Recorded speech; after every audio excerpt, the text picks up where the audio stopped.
اعوذ باللہ السمیع العلیم من الشیطان الرجیم بسم اللہ الرحمن الرحیم۔ ناظرین کرام السلام علیکم ورحمۃ اللہ وبرکاتہ۔ مسائل زندگی میں ایک بار پھر آپ کا استقبال ہے۔ آج ہمارے اسٹوڈیو میں مہمان حجت الاسلام جناب مولانا روح ظفر صاحب قبلہ، ہم ان کا استقبال کرتے ہیں۔ لیکن اس سے قبل کہ آج کا یہ ایپیسوڈ شروع ماہ رجب المرجب ہے اور آج شب ولادت حضرت امام محمد تقی الجواد علیہ الصلاۃ والسلام ہے، میں اپنی جانب سے، اراکین چینل ون کی جانب سے، حجت الاسلام کی خدمت میں، آپ تمام ناظرین کی خدمت میں اور ہم سب کی طرف سے مراجع کرام، علماء حق، عالم اسلام اور عالم انسانیت اور سب کی طرف سے اپنے زمانے کے امام حضرت ولی عصر اجل اللہ تعالیٰ فرجہ شریف کی خدمت میں مبارکباد پیش کرتا ہوں۔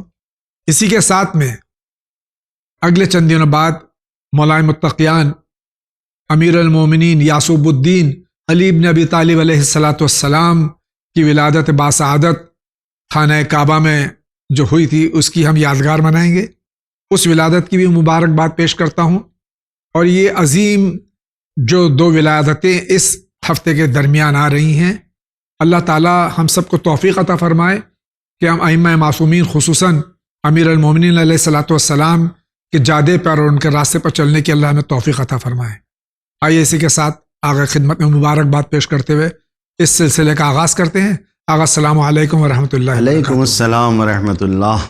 آغا بہت بہت مبارک ہو شب ولادت امام میں۔ آپ کو بھی مبارک ہو، ناظرین کو بھی مبارک ہو انشاءاللہ تعالی۔ جی واقعاً بہت ہی بابرکت شب ہے، اور مزید کچھ کہنے کے سے بچتے ہوئے صرف اتنا کہنا ہے کہ اپنے دلوں کو ان ہستیوں سے قریب کریں تاکہ عطائے پروردگار جو ان ہستیوں کے صدقے میں اس کائنات پر جاری و ساری ہے اس سے فائدہ اٹھا سکیں۔ بہت بہت شکریہ آغا۔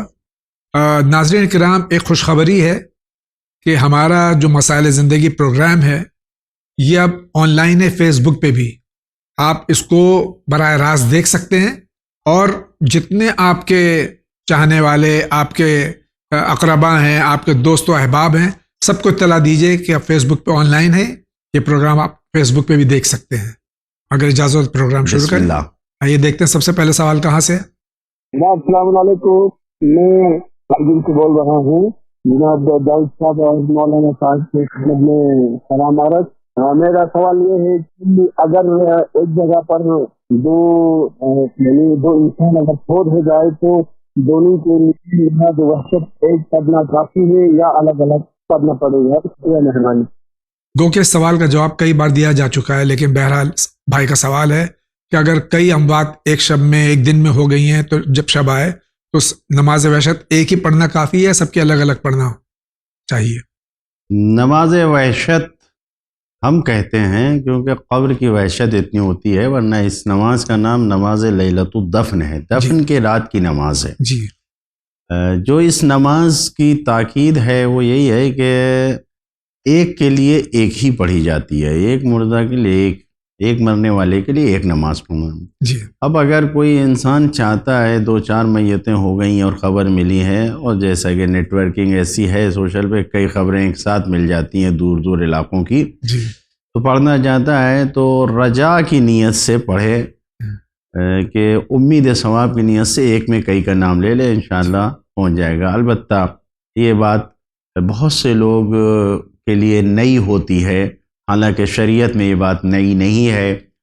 مرنے والوں کو خاص کر کے یہ نماز لیلۃ الدفن یا نماز وحشت جو دی گئی ہے وہ اس صورت میں ہے کہ جب آپ وسیع مقدار میں، بڑے تعداد پہ یا چھوٹے جس طریقے سے بھی صدقہ نہ دے سکیں تو نماز پڑھ لیں۔ جی، پہلے صدقہ دینا ہے مرنے والے کے لیے، جتنا زیادہ ہو سکے، دوست، قریبی، رشتہ دار، گھر والے جو بھی ہیں، یعنی غیر انسان بھی آپ کے پاس میسج آیا تو اگر آپ صدقہ دے دیں تو یہ زیادہ بہتر ہے۔ صدقے کا اگر نہیں دے سکتے تو یہ نماز ہمیں تعلیم کی گئی ہے۔ اگر آپ پڑھ سکتے ہیں تو صدقہ دینے کے بعد نماز ہی پڑھ لیجیے۔ دونوں کریں، دونوں کام کریں، بہتر ہے، نعم المطلوب ہے، بہت اچھا ہے۔ جی، بہت بہت شکریہ۔ اگلا سوال۔ السلام علیکم جناب، میں یہ جاننا چاہ رہا تھا کہ جیسے کہ ہم لوگ نماز وحشت نام سے پڑھتے ہیں ڈیلی، مطلب کوئی انتقال ہوتا ہے تو اس کے نام پہ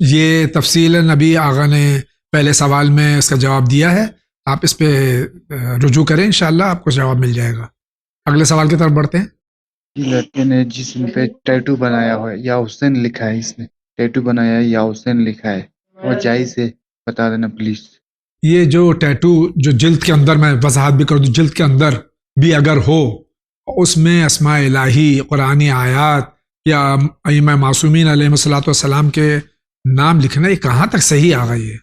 صحیح اور غلط اگر جائز ہونے کا مسئلہ ہے تو اندر جو بنوایا ہے وہ حرام نہیں ہے، جی لیکن تمام مراجع نے خصوص حضرت آیت اللہ علامہ سستانی کا فتویٰ بھی یہی ہے کہ اگر زحمت نہیں ہے اور اگر جسم پر ضرر نہیں ہے تو اس کو صاف کروائیں. جی یعنی متبرک نام جتنے بھی بابرکت نام ہیں، اسماء الہی یا اسماء ائمہ معصومین کے نام، ان کو بنانا صحیح نہیں ہے. جی یہ اس کے لیے کہا گیا ہے کہ احتیاط واجب مستحب یہ ہے کہ اس کو پاک کروائیں، صاف کروائیں، یہ بدن میں رہے نہیں. بہت بہت شکریہ. آگے بڑھتے ہیں. میں مجھے بول رہا ہوں بمبئی سے، اور کوشچن میرا یہ ہے کہ ون چینل ابھی جو چل رہا ہے اس میں ایک سوال کرنا تھا. یہ ہمارا پروگرام لائیو نہیں ہوتا ہے، ریکارڈڈ ہوتا ہے، اور آپ ہلو ہلو کتنا بھی کیجئے مشین جواب نہیں دے گی. آپ جیسے ہی 20 بجے اپنا سوال درج کیجئے، انشاءاللہ سوال ہم تک پہنچ جائے گا. اگلا سوال. ناصر مہاراشٹر سے بات کرتی ہوں، میرا نام پوجا ہے، اور جی میرا سوال یہ ہے کہ میری سسٹر ہے، بڑی سسٹر ہے، ان سے شادی طے نہیں ہو رہی ہے، مطلب کہ شادی ہونے میں تکلیفیں آ رہی ہے، رکاوٹیں پیدا ہو رہی ہے، تو اس کے لیے ہم کیا کریں؟ بڑی بہن کی شادی نہیں ہو رہی، رکاوٹیں آ رہی ہیں، کیا کریں؟ جس طریقے سے بھی ہو رشتہ فیلڈ میں زمین پہ جا کے تلاش کریں، جو جوڑا مل سکے اس کو ڈھونڈیں، تلاش کریں. جو رشتہ دار ہیں، جو ریلیٹیوز ہیں، ان میں سے آپ جا کے بات چیت کر کے ان سے کہیں، اور یا رحمان یا رحیم پڑھ کے دعا کریں اوپر والے سے، وہ انتظام کر دے گا. بہت شکریہ. آگے بڑھتے ہیں. السلام علیکم، میرا نام فاطمہ ہے. میرا بیٹا تو دارو پیتا ہے، اس کو اچھا سدھرانا، اسے کیا کرنا ہے بھیا اسے کیا کر کو دعا پوچھنا ہے؟ اگر میں اس میں ایک وضاحت کر دوں کہ عامت المسلمین پوری دنیا میں جو حرام جانور ہے اس کے لیے تو بہت پرہیز کرتے ہیں، کہ اس کا نام بھی نہیں لیتے. بعض جگہوں پر ہمارے ہندوستان میں تو عام ہے یہ، بر صغیر میں، کہ نام لینے سے بھی بہت سے لوگوں کے یہاں وضو ٹوٹ جاتا ہے. خرافات ہیں حالانکہ، جی. لیکن اتنی اس سے ضد ہے. لیکن شراب پینے میں جو ہے کچھ اجتناب نہیں کرتے. اب یہ محترمہ فرمانی بیٹا شراب پیتا مسلمان ہو کے، کیا کیا جائے؟ دعا سے کیا وہ باز آ جائے گا؟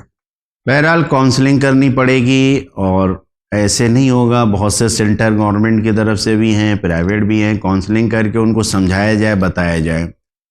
اور اگر قرآن مجید کی آیتوں سے شغف ہے اور قرآن کی مجید، تو سورہ آل عمران کی 200 نمبر آیت، اس کو کسی روٹی پہ لکھ کر ان کو کھلا دیا جائے اور دعا کریں، تو خداوند عالم اس کی نفرت، اس شراب کی نفرت ان کے دل میں پیدا کرے گا اور وہ عمل چھوٹ سکتا ہے. اسی طریقے سے اگر سورہ مدثر کی پہلی آیت سے لے کے 7ویں آیت تک کو کسی پاک یا نئے برتن پہ پاک کر کے لکھ دیا جائے اور لکھ کے اس کو پلا دیا جائے، تو بھی شراب کی عادت چھوٹ سکتی ہے.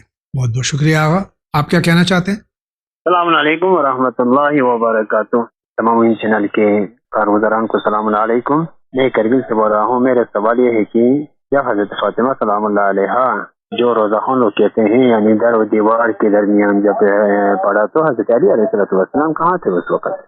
بھائی کا سوال ہے کہ معصوم عالمیان صدیقہ طاہرہ بطول عذرا سرکار ختم مطلب صلی اللہ علیہ وسلم کی اکلوتی بیٹی حضرت زہرا سلام اللہ علیہا پر جب ظلم ہوا اور دروازہ آگ لگا کے گرایا گیا، دروازے اور دیوار کے درمیان تھی، اس وقت امیر المومنین کہاں تھے؟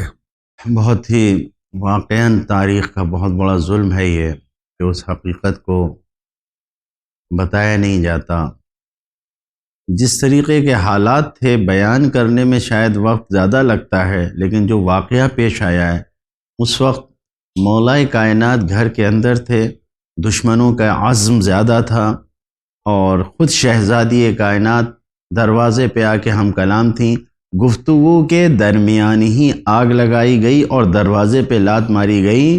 مولا کائنات گھر کے اندر تھے، جو کہ بہت بڑا ظلم ہے۔ یہ مولا کائنات نے خود اس کا شکوہ کیا ہے کہ ایک مرد پر سب سے برا وقت وہ آتا ہے کہ وہ گھر میں بیٹھا رہے اور اس کی بیوی نامحرموں سے ہم کلام ہو۔ کیوں؟ یعنی اتنا وقت نہیں تھا کہ مولا کائنات دروازے پہ آ کے بچاتے، فوراً دروازے پہ آگ لگنا شروع ہوئی اور دوران گفتگو ہی دروازے کو گرایا گیا، لات ماری گئی، دروازہ اور دیوار کے بیچ میں شہزادی آئیں۔ یعنی اتنا وقت نہیں تھا کہ وہاں پہ کوئی دفاع کرتا، کوئی بچاتا، کچھ نہیں، مولا کائنات گھر میں موجود تھے اور یہ واقعہ پیش آیا ہے۔ بہت بہت شکریہ۔ اگلا سوال۔ السلام علیکم، میں حیدر مہدی موضع جمولی جلال پور امبیڈکر نگر سے ہوں۔ میرا 2 سوال ہے۔ پہلا، کوموڈ پر بیٹھنے کے بعد پانی سے نجاست سے ٹھنڈک لگ سکتی ہے، نجاست دور کرنے کا کوئی دوسرا طریقہ کیا ہو سکتا ہے؟ دوسرا سوال، جماعت میں قصر نماز پڑھنے والا 2 رکعت نماز پڑھنے کے بعد بیٹھا رہے تو جماعت کے اور لوگوں کی نماز پر کیا اثر پڑے گا؟ قصر نماز پڑھنے والے کو قطار کے بیچ میں رہنا چاہیے یا کنارے؟ اس وقت نارتھ انڈیا میں کافی ٹھنڈ ہے، ممبئی میں تو نام کے لیے کبھی کبھار تھوڑا بہت موسم سرد ہو جاتا ہے، بہرحال وہاں زیادہ ہے، تو کموڈ پہ بیٹھنے کے بعد میں اگر ٹھنڈ لگے پانی کی وجہ سے تو کیا کیا جائے؟ کوئی دوسرا طریقہ ہے؟ طہارت تو بہرحال پانی سے ہی ہوتی ہے جی، اور اس کے علاوہ کوئی دوسرا طریقہ نہیں ہے۔ مگر یہ کہ کوئی انسان اب کموڈ پہ بیٹھنے کے بعد بغیر پانی کے طہارت مشکل ہے، کیونکہ اجزاء بعض وقت یہ ایسا کہا گیا ہے کہ اگر مثلا میدان میں یا جس جگہ پہ ہے کہ نجاست جو ہے وہ خشک ہے اور اس کو ڈھیلے سے پتھر سے پاک کر لیا کہ نجاست نہیں ہے، تو یہ قدیمی زمانے میں ایسا ممکن، لیکن اس وقت جو ہے وہ کموڈ پہ بیٹھنے کے بعد تو بغیر پانی کے لوٹے میں گرم پانی لے جائیں، کچھ گرم پانی کر لیں، کسی جی، طریقے سے کوئی انتظام کریں، اور اس سے صرف اس شبہے سے کہ ٹھنڈک لگنے کا خطرہ ہے تو طہارت سے بچ نہیں سکتا۔ دوسرا سوال بھائی کا ہے کہ جماعت میں اگر انسان نماز قصر پڑھ رہا ہے تو 2 رکعت کے بعد بیٹھا رہے تو دوسری جو مصلی ان کے نماز پہ اثر پڑے گا؟ نہیں، اگر ایک ہی آدمی ہے، اگر کہیں پر ہے، یہاں تک کہ اگر پہلی صف میں بھی ہے تو ایک آدمی سے جماعت میں خلل واقع نہیں ہوتا ہے۔ جی، بہتر یہ ہے کہ مسافر خود جو ہے وہ کنارے رہے یا پہلی صف میں نہ رہے، جی، پہلی صف میں نہ رہے یا کنارے رہے، ورنہ اس سے پہلی صف میں بھی اگر ایک آدمی کوئی ہے اور داہنے بائیں والا اس کی نماز پوری ہے تو اس سے جماعت میں خلل واقع نہیں ہوگا۔ بہت بہت شکریہ، آگے بڑھتے ہیں۔ جی السلام علیکم، میں مرزا پور سے بول رہا ہوں، یو پی سے۔ میرا سوال یہ ہے کہ چینل ون فری ڈش پہ آتا ہے تو کس نمبر پہ آتا ہے؟ اگر نہیں آتا تو اس کو فری ڈش پہ بھی چینل کے ذریعے سے اس کو دیا جائے تاکہ تمام دور دراز سے جو لوگ ہیں وہ بھی اپنے تمام طرح کے مسائل چینل ون کے ذریعے ان سے حاصل ہو سکے، وہ بھی مطمئن ہو، قوم کی بات ان تک پہنچ سکے۔ وعلیکم السلام۔ یہاں ہماری کوشش جاری ہے، اس سلسلے میں جو آپ کا سوال ہے اس کا حل نکالا جائے۔ آپ بھی کوشش کیجئے اپنے یہاں جو آپ کے پرووائڈر ہیں، سروس پرووائڈر ہیں، ان سے بھی آپ درخواست کیجئے کہ وہ اس کو وہاں شروع کریں، فری ڈیسک اور فری وہاں سے شروع کریں تاکہ تمام بنی نوع انسان چینل ون سے فائدہ اٹھا سکے، جو ہمارا پیغام انسانیت ہے یہ دنیا تک پہنچ سکے۔ بہت بہت شکریہ۔ اگلا سوال۔ سر کوشچن تو یہ ہے کہ ہمیں اپنے امام زمانہ کے پیسے دینے ہیں تو ون چینل پہ کیسے دیں گے؟ آپ جی پے پہ بھی پیسے بھیج سکتے ہیں، انشاءاللہ یہاں مل جائیں گے اور آپ کو رسید بھی اس کی مل جائے گی اگر آپ نے پورا ایڈریس بتا دیا تو۔ آپ کا بہت بہت شکریہ۔ اور اسی کے ساتھ ایک بات میں عرض کر دوں، پچھلے ایپیسوڈ میں میں نے یہ درخواست کی تھی، اپیل کی تھی کہ چینل ون آپ کی امداد، آپ کے تعاون اور آپ کے ڈونیشنز اور آپ کے سہم امام سے ہی چلتا ہے۔ اس وقت ایک نیا ہم نے اسٹوڈیو لیا ہے، جگہ لی ہے، اس کا رینوویشن چل رہا ہے، اس کی قیمت بھی ادا کرنی ہے، ہم مقروض ہو گئے ہیں، آپ پوری کوشش کیجیے، زیادہ سے زیادہ آپ رقوم بھیجیے تاکہ یہ پیغام انسانیت بآسانی دنیا تک ہم پہنچا سکیں۔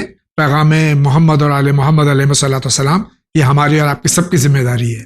یقیناً ضروری ہے جی۔ کوئی بھی کیونکہ یہ کوئی تجارتی مرکز نہیں ہے۔ جی تجارت میں بہرحال انسان اپنے فائدے کو پیش نظر رکھتا ہے جی اور اس میں بہرحال انکم ہوتی ہے۔ یہاں پر کوئی ایسا کوئی بزنس نہیں ہے، کچھ نہیں ہے کہ جس سے انکم ہو سکے، اور یہ ڈونیشن پہ چل رہا ہے۔ اب ڈونیشن کی جو صورت ہے وہ بھی آپ کو معلوم ہے، اگر سہم امام ہے جو زمانے کے امام کا حق ہے تو اس کے لیے بھی مرجع تقلید کی جانب سے اجازہ حاصل ہے۔ اس کے علاوہ کار خیر میں اگر ہیں تو فاستبقوا الی الخیرات، یعنی نیک کام کی طرف آگے بڑھیں، تو یہ بہترین نیک کام ہے۔ تعلیمات قرآنی اور تعلیمات محمد و آل محمد علیہ السلام کو عام کرنے کا، نشر کرنے کا، کہ جو تمام انسانوں کے لیے بہترین پیغام ہے، یہ بہترین مرکز ہے۔ یقیناً آپ کی تھوڑی تھوڑی سی مدد بھی آئے گی۔ اگر جو اس وقت چینل ون پہ قرض ہو چکا ہے وہ آپ کے تھوڑے تھوڑے پیسے سے بھی جی پے کر دیجئے، روزانہ کا آپ جو نکالتے ہیں وہ جی پے کر دیجئے، بہت آسانی سے یہاں پہنچے گا، اور انشاءاللہ بہت جلد آپ کی مدد آئی تو یہ قرض بھی ادا ہو جائے گا، اور یہ خدمتیں ایسے ہی جاری رہیں گی، لیکن آپ کا تعاون درکار ہے۔ بہت بہت شکریہ آغا۔ اگلا سوال لیتے ہیں۔ میں محمد اکبر چھتیس گڑھ سے بول رہا ہوں۔ میرا سوال یہ ہے کہ حج اور عمرہ میں جانے سے پہلے جو بھی کسی کا قرضہ یا کوئی شادی یا بچوں کی شادی یا اور بھی دیگرات جو بھی چیزیں ہوتے، یہ جانے سے پہلے یہ ادا کرنا ہے یا ایسی جا کر کے حج کر کے آ جائے تو ہو جائے؟ میرا سوال۔ حج اور عمرہ پہ جانے سے پہلے اگر مقروض ہے انسان یا بیٹی کی شادی ہے، اس کے لیے پیسہ جمع کرنا ہے، اسی میں ایک اور اضافہ کر دوں کہ اگر خمس نہیں نکالا ہے، بغیر خمس دیے ہوئے اس پیسوں سے جا رہا ہے، اس صورت میں کیا کرنا چاہیے؟ مستطیع ہونا چاہیے۔ اگر استطاعت ہے کہ انسان اپنے تمام امور کو انجام دینے کے بعد اتنا اس کے پاس ہے کہ وہ حج کر کے آ سکتا ہے تو حج واجب ہے۔ اب اس میں قرضہ، الگ الگ طریقے کے لون اور قرض ہوتے ہیں، اس کو دیکھنا ہوگا۔ کچھ شادی اور یہ ساری چیزیں ہیں، یہ سب اگر انسان سوچے گا نہیں، آج ہم اگر مستطیع ہو گئے اور ہماری بچی کی شادی 10 سال کے بعد ہونی ہے، 5 سال کے بعد ہونی ہے، تو ہم ابھی نہیں، ابھی ہمارے پاس دولت آ گئی اور اتنا ہو گیا کہ ہم حج کر کے آ سکتے ہیں، تو ہمیں حج پر جانا واجب ہے۔ عمرہ واجب نہیں ہے، حج واجب ہے۔ عمرہ تو بہرحال اگر انسان کسی کا قرض رکھتا ہے اور اگر اس کو رکھ کے جائے گا تو اس میں ذرا مشکل ہے، لیکن حج کے لیے اگر آپ مستطیع ہو گئے اور سارے آپ جو کچھ بیان کر رہے ہیں ان چیزوں سے بھی آپ کے اوپر کوئی ذمہ داری نہیں ہے تو حج واجب ہو جائے گا، اور مستطیع ہونے کی صورت میں اگر حج انسان نہیں کرے گا اور بعد میں پیسے کم ہو گئے، ختم ہو گئے، تو گناہ گار ہوگا۔ لہٰذا مستطیع ہو گئے تو حج واجب ہے۔ بہت بہت شکریہ۔ اگلا سوال۔ سری نگر سے بول رہا ہوں، میرا نام ہے نذیر احمد۔ تو میرا یہ ریکویسٹ ہے مولوی صاحب سے، پہلے السلام علیکم ورحمۃ اللہ، اس کے بعد میں یہ عرض کرنا چاہتا ہوں کہ جب کوئی آدمی مر جاتا ہے اس کے پیچھے اس کے بچے رہتے ہیں، تو وہ بچے اس کے وراثت سے محروم ہو جاتے ہیں کیونکہ ان کا دادا زندہ ہوتا ہے۔ تو یہ کیا بات ہے؟ دوسری یہ ہے کہ میرا ایک دفعہ ایکسیڈنٹ بھی ہوا تھا، تو لہٰذا مولوی صاحب سے میں ریکویسٹ کر رہا ہوں کہ میرے لیے دعا فرمائیں۔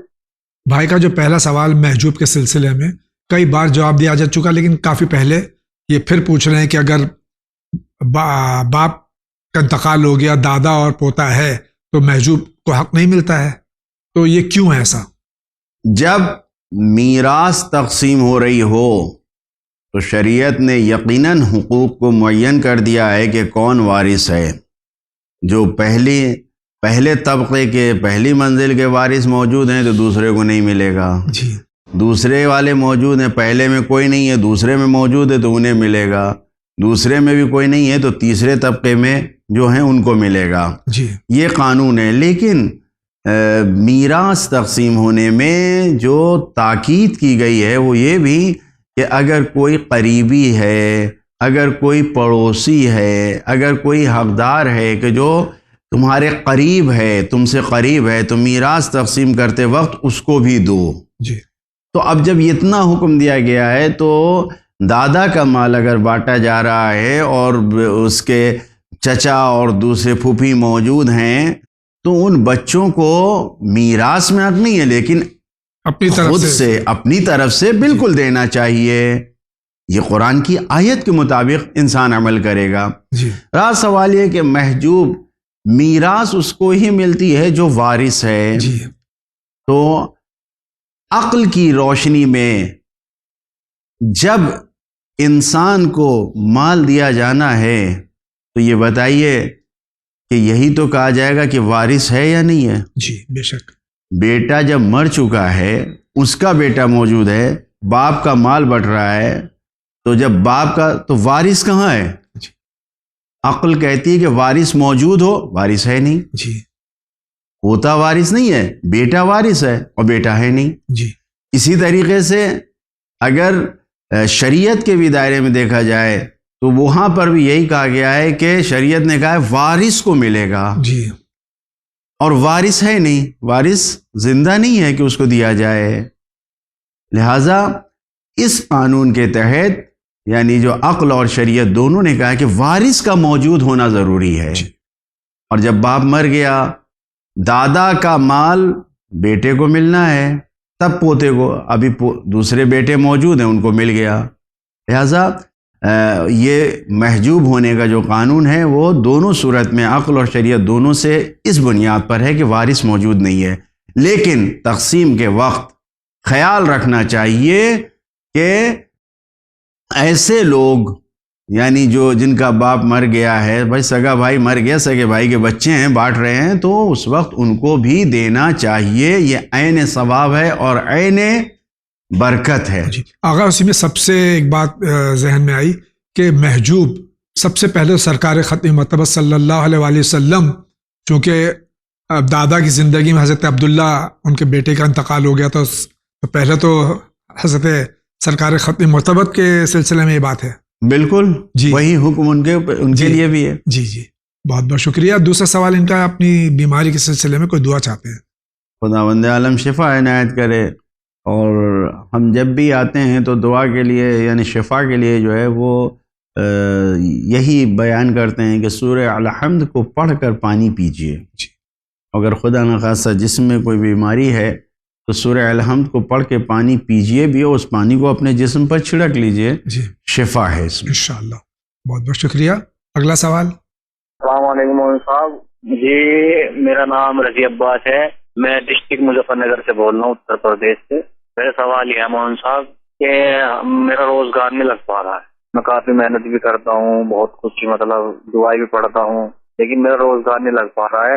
اور ایک سورہ ہے جسے 41 دن کے لیے بتایا ہے، اگر سورہ واقعہ 41 دن تک پڑھے تو سب عورتوں کو بلا کے جیسے گھر پہ دعا کروائیں اپنی نوکری کے لیے، روزگار کے لیے، قرض ادائیگی کے لیے، تو یہ صحیح ہے؟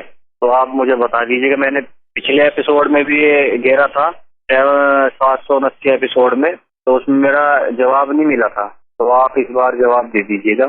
خدا حافظ. یقیناً قرآن آیات اور جو معصورہ دعائیں ہیں اس میں بہت اثر ہے. اسی کے ساتھ ساتھ میں انسان لیس للانسان الا ما سعی. کیا فرماتے ہیں آپ؟ کوشش کیجئے، مایوس نہیں ہونا چاہیے. اور روزگار کے لیے ضروری نہیں کہ کہیں نوکری جا کے کرے آدمی، اپنا بزنس کر لیجئے. اپنے چھوٹے سے کام کو بھی شروع کر سکتا ہے آدمی. تھوڑے سے پیسے میں تھوڑی سے قرض لے کے بھی بزنس شروع کر کے قرض کو ادا کر سکتا ہے. کیجئے. اور سورہ واقعہ کے لیے تو روایت میں یہ ہے کہ انسان جس نیت سے پڑھے گا وہ کام اس کا پورا ہوگا. اگر دنیا کی نعمتوں کے لیے پڑھے گا تو وہ ملیں گی، شادی کے لیے پڑھے گا تو وہ ملے گی، اولاد کے لیے پڑھے گا تو ملے گی، آخرت اور عاقبت کے اچھا ہونے کے لیے تو وہ بھی حاصل ہوگی. بہت برکتیں ہیں سورہ واقعہ میں، لہٰذا اس کو پڑھا جائے. رہا سوال یہ کہ خواتین کو بلا کے پڑھوایا جائے، اور یہ خواتین کو بلا کے آپ تھوڑا بہت ان کی پذیرائی کیجئے، کھلا پلا کے ان سے اپنے حق میں دعا کروا لیے، یہی کافی ہے. ضروری نہیں ہے کہ پتہ نہیں کوئی دل سے آئے یا نہ آئے، خلوص سے پڑھے یا نہ پڑھے کہ سب سے 41 مرتبہ سورہ واقعہ پڑھوائیے کیا نہیں. اگر ایسے بھی آپ ان سے دعا کے لیے ان کو گھر میں بلا کے اور دعا پڑھوائیے تو یقیناً اس کی برکت ملے گی. لیکن خود انسان کو سورہ واقعہ خاص کر کے نماز عشاء کے بعد تاکید کی گئی ہے، اگر پڑھے تو انسان کی سب مشکل حل ہوتی. بہت بہت شکریہ آغا. ان کا کیا سوال ہے دیکھتے ہیں. میں محمد اکبر چھتیس گڑھ سے بول رہا ہوں. میرا سوال یہ ہے کہ جو شیخ ہوتے ہیں وہ شریعت کی لڑکی سے نکاح کر سکتے ہیں، تو ایسے ہمارے گھر میں پرانے ممی اور دادی وغیرہ جو پرانے ہیں وہ کہتے ہیں کہ نہیں بیٹا، جو شیخ ہے تو وہ شیخ میں ہی ہونا چاہیے، نہ کہ سید میں کر. اور سید کی لڑکی ہم نے کیا لیکن اس کے باوجود بھی وہ چل نہیں پایا، کچھ ہی دنوں کے بعد میں طلاق ہو گئی. تو آپ مجھے اس کا مہربانی کر کے اس کا مسئلہ بتائیں. جی السلام علیکم. تاریخ ائمہ علیہم الصلوۃ والسلام اگر پڑھیں ہم، یا مراجع کرام جو ہمارے اس دنیا میں نہیں، اللہ ان کے درجات عالی فرمائے، جو موجودہ بھی ہیں، ان کی اگر ہم سوانح حیات پڑھیں تو کیا یہ ایسا ہے کہ سادات جو سیدانیہ ہیں ان کی شادی غیر سید میں نہیں ہو سکتی، شیخوں کی شادی سیدوں میں نہیں ہو سکتی، انصاریوں کی سیدوں میں نہیں؟ یہ کہاں کی شریعت ہے؟ یہ کوئی شریعت نہیں ہے. شریعت میں جو کہا گیا ہے کہ کفو ہونا چاہیے، اور وہ کفو بھی دین اور ایمان کے اعتبار سے ہونا چاہیے. جی شادی ہو سکتی ہے، کوئی برتری نہیں ہے. اور اگر شادی کرنے کے بعد رشتہ چھوٹ بھی جائے تو کیا کہا جا سکتا ہے؟ اگر انسان دین کو معیار بنا کر شادی کرتا ہے تو وہ شادی یقیناً کامیاب ہوتی ہے. لیکن اگر مال یا جمال کو، تو روایت میں ہے کہ پھر یہ شادی کامیاب نہیں ہوتی ہے. مال فنا ہو جاتا ہے، جمال ڈھل جاتا ہے. بے شک جی. اور دین روز بروز انسان کے عمل کی وجہ سے ترقی کرتا ہے. جی. تو دین کو معیار بنانا چاہیے. باقی کوئی مشکل نہیں ہے، ہر کفو کی شادی ہر دوسرے کفو سے ہو سکتی ہے، لہٰذا اس میں کوئی پریشانی کی بات نہیں ہے. ان اکرمکم عند اللہ اتقاکم، جو سب سے زیادہ باتقویٰ ہوگا وہ سب سے زیادہ خدا سے قریب ہوگا، نزدیک ہوگا. بہت بہت شکریہ. ان کا کیا سوال ہے دیکھتے ہیں. السلام علیکم، میرا نام علی عباس ہے. جناب میرے 2 سوال ہیں. پہلے سوال یہ ہے کہ فشار قبر سے بچنے کے لیے بہترین عمل انسان کے لیے کیا ہے؟ دوسرا سوال یہ ہے، اگر کوئی مومن انسان نماز نہیں پڑھتا ہے تو اس کے لیے کوئی دعا یا کوئی طریقہ ایسا بتا دیں جو پنجگانہ نماز پڑھنا شروع کر دے. السلام علیکم ورحمۃ اللہ وبرکاتہ. فشار قبر سے بچنے کے لیے بہترین عمل کیا ہے؟ بہترین عمل یہ ہے کہ حق الناس کو ادا کیا جائے. سب سے بہترین عمل اگر فشار قبر سے بچنا ہے تو اپنے والدین، اپنی بیوی، اپنے بچوں کے حق کو ادا کریں. اپنے بھائی بہن، گھر جو قریبی رشتہ دار ہیں، جو دور کے رشتہ دار ہیں، سب کے حق کو ادا کریں. حق الناس کو ادا کریں، پڑوسی کے حق کو ادا کریں. بہترین عمل ہے یہ ہم اپنی طرف سے نہیں کہہ رہے ہیں. چھٹے امام کی حدیث ہے کہ اگر انسان کو اپنے آپ کو فشار قبر سے بچانا ہے تو وہ حق الناس کو ادا کرے. اور اس ادائیگی کے ساتھ ساتھ اور مزید آگے بڑھنا چاہتا ہے کہ بالکل محفوظ رہے تو ہر شب سورہ تبارک الذی بیدہ الملک، سورہ ملک کی تلاوت کرے، سورہ تکاثر کی تلاوت کرے. یہ 2 سورہ کی تلاوت کرنے سے بھی فشار قبر سے انسان محفوظ رہتا ہے. جو بے نمازی ہے اس کو نماز کے قریب لانے کے لیے کوئی دعا ہے؟ کوئی دعا نہیں ہے، کوئی عمل نہیں ہے، بلکہ انسان کو عقل دی گئی ہے. نعمتوں کا شکر ادا کرنا ہی انسان کے لیے خدا کی عبادت قرار دیا گیا ہے. تو لہٰذا اللہ کی عبادت کے لیے دعا نہیں چلا. ٹھیک ہے، بچہ ہے، چھوٹا ہے تو ماں باپ دعائیں کرتے ہیں تو قبول ہوتی ہے، کہ جیسا کہ کہا ہے رب اجعلنی مقیم الصلاۃ، جیسے قرآن کی آیت مجھے اس وقت پوری یاد نہیں ہے، یعنی مقیم الصلاۃ، میرے اولاد کو، ذریت کو نماز قائم کرنے والا. تو نماز کے لیے دعائیں جو ہے والدین کریں گے تو یقیناً قبول ہوگی. لیکن خود انسان کو اگر بالغ و عاقل ہے تو اسے سمجھایا جائے، نماز کی اہمیت کو بتایا جائے، کیوں نماز پڑھا جائے یہ بتایا جائے. فشار نہ ڈالا جائے، دباؤ نہ ڈالا جائے کہ ضد ہو جائے. آسانی سے سلجھا کے سمجھایا جائے. انشاءاللہ نماز کی طرف رغبت دلانے سے نمازی بنے گا انسان. بہت بہت شکریہ. اگلا سوال. السلام علیکم مولانا، میری ایک سوال ہے. اور میرے نانی کو